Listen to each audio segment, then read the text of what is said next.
I'm IA Watch publisher Carl Ayers. If you've been a compliance officer for any length of time, you know you must do an annual review. The Compliance Rule, Advisors Act Rule 2064-7, states you must gauge the adequacy and the effectiveness of your policies and procedures, at least annually. But how you do your review is up to you.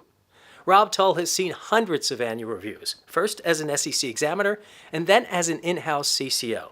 He shares his approach, which can give you ideas for improving yours. He divides the annual task into three main phases: planning, performing, and presenting. Each phase consists of sub-elements. You want to have a good plan in place before you begin executing. The planning phase consists of scoping, scheduling, and sourcing. Scoping defines the review's parameters. What are you going to look at? For instance, if your firm started using algorithmic trading in the last year, that activity poses a high risk and should be reviewed. As for scheduling, most firms tend to do compliance testing for their annual review throughout the year. Sourcing really comes down to what information do I need, what systems, what personnel, what skill sets. Because I want to take that into account for availability. If I need the technical know-how of the IT team to help me extract reports and reformat them, I don't want to pick it in the middle of a system implementation. If they're going through upgrading our order management system, that's not probably the time to say, hey, I also need you to participate in the annual review. The next phase is performing. It features three sub-elements: documentation, data, and detection. Analyzing the results of your compliance test is one example of the documentation you'll go through as part of your review. This feeds into the data piece. So much of what we need to do is to actually look at information that's digital and analyze it for exceptions. It could be anything from reviewing correspondence, trade blotter analysis, recalculating performance, evaluations, fees. All of that is data dependent. The detection piece includes any compliance incidents that happen to pop up during the year. The final phase, presenting, includes four subparts: review, report, remediate, and reflect. The review is where you earn your money, taking into account all that you've gathered and assessed. Now it's time to satisfy the compliance rules dictate to look at the effectiveness and the adequacy of your P&Ps.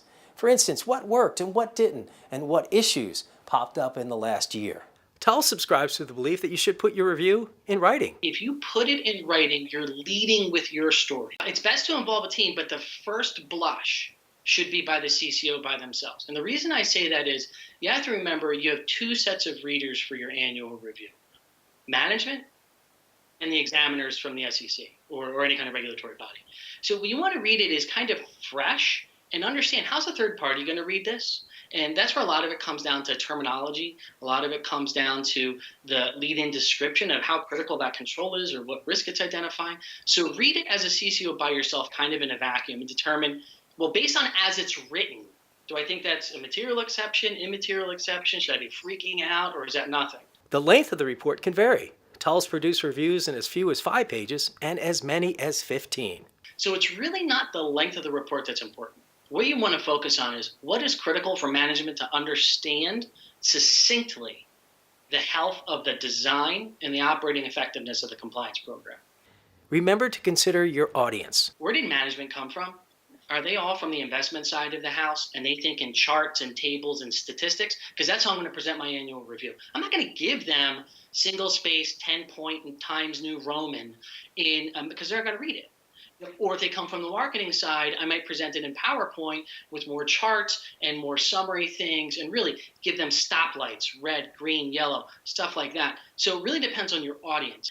And a lot of times compliance officers tend to be perfectionists and we like an A. We're not going to get gold stars. So you don't have to think like, oh, the length of the report needs to be 15 pages. It's whatever management is consuming. The next element is to remediate. Be sure to address any compliance deficiencies you've uncovered. The final piece is to reflect. It's taking time to stop and, as a compliance officer, to say, what did I learn in this process? Not just about my business. What did I learn about my annual review planning? I put some thought into the planning. I put some thought into my performance. I put some thought into my presenting.